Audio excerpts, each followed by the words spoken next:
On y est. Samsung, aujourd'hui en ce 10 juillet 2024, vient de lever le voile et une fois n'est pas coutume, ça s'est passé à Paris lors d'un Unpacked au Louvre sur pas moins de 7 nouveaux produits. Oui, vous avez bien entendu, 7 nouveaux produits dans 4 catégories. Les Galaxy Watch 7 et Galaxy Watch Ultra, la fameuse Galaxy Ring, des nouveaux écouteurs, les Buds 3 et Buds 3 Pro, sans oublier bien entendu les Galaxy Z Fold 6 et le fameux Z Flip 6. Oui, tout ça dans une conférence. Tous ces produits sortiront le 24 juillet prochain, je les ai déjà, vous le savez, pris en main en avant-première il y a quelques jours, alors je vous propose aujourd'hui un premier tour d'horizon de tous ces nouveaux produits avec un petit point d'or quand même sur le Z Flip 6, qui est peut-être la star de cette conférence et vous allez comprendre pourquoi dans cette vidéo. Et on démarre direct dans le vif du sujet et je vous le donne en mille, on va parler de la Galaxy Ring. Oui, je vous ai bien eu. Comme si, en soi, aujourd'hui, une montre connectée ne suffisait pas pour calculer des données de santé, des données de sport et servir au quotidien son utilisateur, les marques sortent petit à petit des accessoires tiers comme des bagues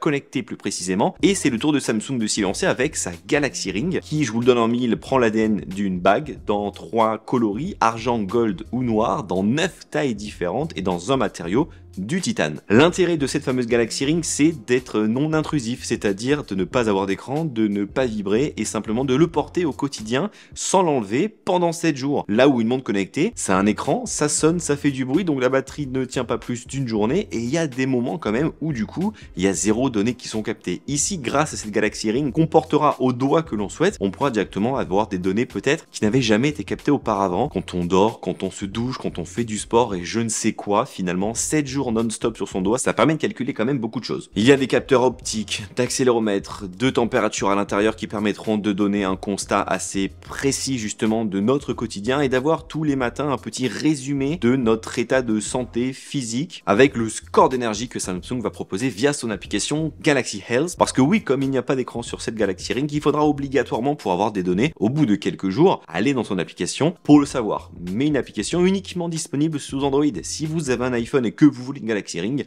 ça ne marchera pas. Ça sort le 24 juillet prochain, comptez sur moi bien entendu pour mettre mon doigt dedans, mais surtout pour la tester. Le seul X c'est son prix, 449 €, c'est un petit budget quand même pour un produit qui n'a pas d'écran et qui potentiellement va être compliqué de tester puisqu'il faudra attendre 7 jours pour le savoir, donc je sais pas vraiment si ça va prendre, mais en tout cas, comptez sur moi pour vous en parler dès que ça sortira. Deuxième catégorie de produits, les écouteurs. Galaxy Buds 3, Galaxy Buds 3 Pro qui, oui, on va pas se le cacher, reprennent le design d'AirPods, tout simplement, et dans les deux sens du terme, pour les AirPods 3 avec ce côté Open Fit, et pour les AirPods Pro avec ce côté intra-auriculaire, et vous savez quoi? Je les ai déjà depuis quelques jours, je les utilise au quotidien, et honnêtement, ils sont excellents. Je vous prépare une vidéo de test de ces écouteurs, les Buds 3 Pro, donc on va pas beaucoup plus rentrer dans le détail du produit dans cette vidéo aussi, mais ce sont des écouteurs qui ont une tige pour des contrôles plus faciles, mais aussi le volume, des écouteurs qui embarquent Galaxy AI afin de pouvoir, si on les place mal dans l'oreille, et bien que les écouteurs ajustent l'audio pour que ce soit bien meilleur, et des écouteurs qui à la fois pour les deux, les Buds 3 et Buds 3 Pro, offrent de la réduction de bruit active, ce qui n'est pas le cas chez Apple, pour des prix inférieurs. 179 € d'un côté et 249 € pour ceux-là, qui viennent en concurrence des AirPods Pro qui valent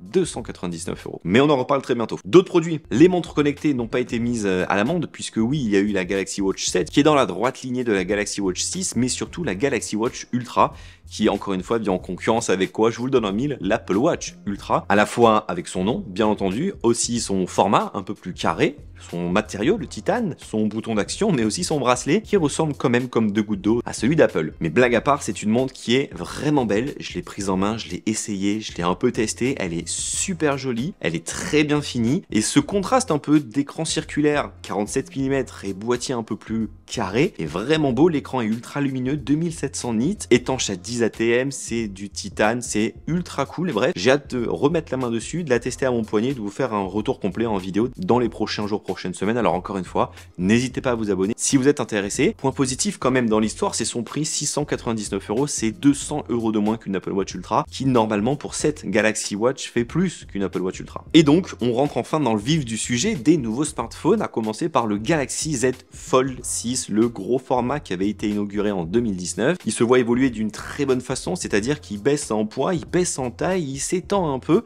mais surtout il gagne en fonctionnalité. Déjà le design, eh bien il passe au bord beaucoup plus franc, 100% en aluminium recyclé, aluminium Armor, des bordures plus franches, plus jolies, ça a un peu plus de caractère, le dos aussi est mat, on gagne en largeur mais on perd en hauteur, ce qui permet d'avoir une meilleure prise en main, mais surtout un écran extérieur qui est plus grand, 6,3 pouces désormais, un écran qui est donc plus agréable en main une fois fermé, mais aussi une fois ouvert avec son grand écran LTPO, un 120 Hz avec 2600 nits de luminosité, une résistance à la pression qui a été doublée, bref, un smartphone qui corrige un peu tout ce qui lui manquait et qui finalement, quand on compare avec des anciens Fold, change radicalement côté design et ça c'est une excellente nouvelle. Snapdragon 8 Gen 3 intégré, pas mal de stockage mais toujours un prix élevé, on va pas se le cacher, 1999 € en 256 Go minimum, ça peut monter jusqu'à 1 Tera, 3 capteurs photo, dont un principal 50 millions de pixels qui est identique à celui du Galaxy S24, mais quand même 2000 € pour un smartphone c'est un sacré budget, c'est pour cela que le Galaxy Z Flip 6 est là aujourd'hui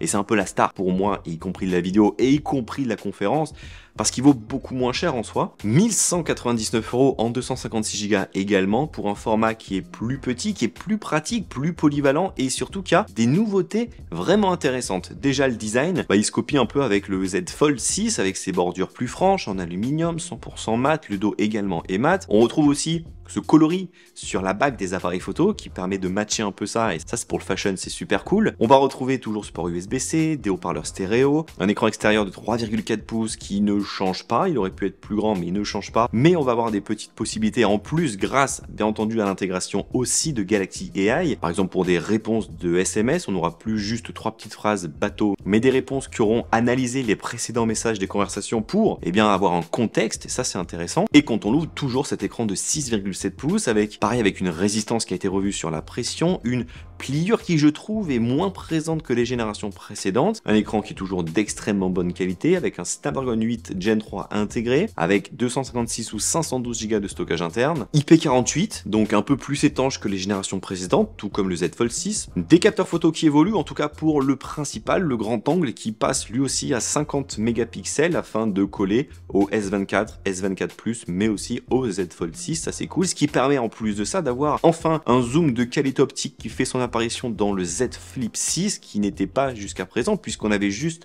le duo grand angle, ultra grand angle. On garde le grand angle, on garde l'ultra grand angle de 12 millions de pixels et on gagne donc ce 6 mini zoom optique x2 qui permet de zoomer dans l'image. La batterie aussi évolue, 4000 mAh désormais dans ce Z Flip 6 qui permet normalement de mieux tenir puisque le nouveau processeur est très performant mais surtout très efficient et cela couplé à une plus grosse batterie, ça devrait être bien meilleur à tester dès que je le recevrai. Mais surtout les nouveautés vont être là dans Galaxy AI, à la fois sur le Z Flip 6 mais aussi sur le Z Fold 6, des nouveautés de Galaxy AI qu'on a découvertes en janvier avec les Galaxy S24, toute la gamme confondue, qui sont sorties petit à petit sur d'autres smartphones de chez Samsung, et donc là, Galaxy AI s'enrichit avec des nouveautés et des nouvelles possibilités. Je vous en cite quelques-unes avant qu'on rentre dans les détails dans une prochaine vidéo. Dans la partie photo, vous trouvez que votre photo, il manque un petit élément, vous dessinez à la main, à la mano, un dessin horrible avec 3 traits, des ronds et des triangles. Ça va vous dessiner pourquoi pas un chat sur le canapé. C'est bluffant et ça marche vraiment bien et ça peut aller beaucoup plus loin. Vous voulez transformer une photo pour l'assigner à un contact dans un style graphique, dans un style de bande dessinée ou d'aquarelle. Boum, ce sera possible. On va pouvoir transformer une photo en une photo un peu plus animée où le fond sera séparé, l'avant également, et ça va pouvoir bouger un peu dans tous les sens comme si la photo était animée. Ou encore, c'est tout bête, mais Entourer pour chercher va désormais fonctionner sur les QR codes. Ce sont des fonctionnalités vachement intéressantes qui sont disponibles dans ces nouveaux smartphones en français Day One, et ça c'est cool, à l'inverse d'Apple Intelligence pour le coup, qui ne sera pas disponible ni Day One, ni en français, ni en Europe, ni peut-être jamais pour nous. Et ça c'est dommage. Donc 24 juillet prochain pour tous ces produits, y compris la Galaxy Ring, et comptez sur moi pour tous les tester un à un, et ça va être très sympa, et ce à compter des prochains jours à peine, alors n'hésitez pas à vous abonner si ce n'est toujours pas fait. Si vous avez la moindre question, n'hésitez pas, les commentaires sont là pour parler de ces annonces, de ces produits. Gros pouce bleu dans la barre des pouces bleus, prenez soin de vous, à très vite, bye bye.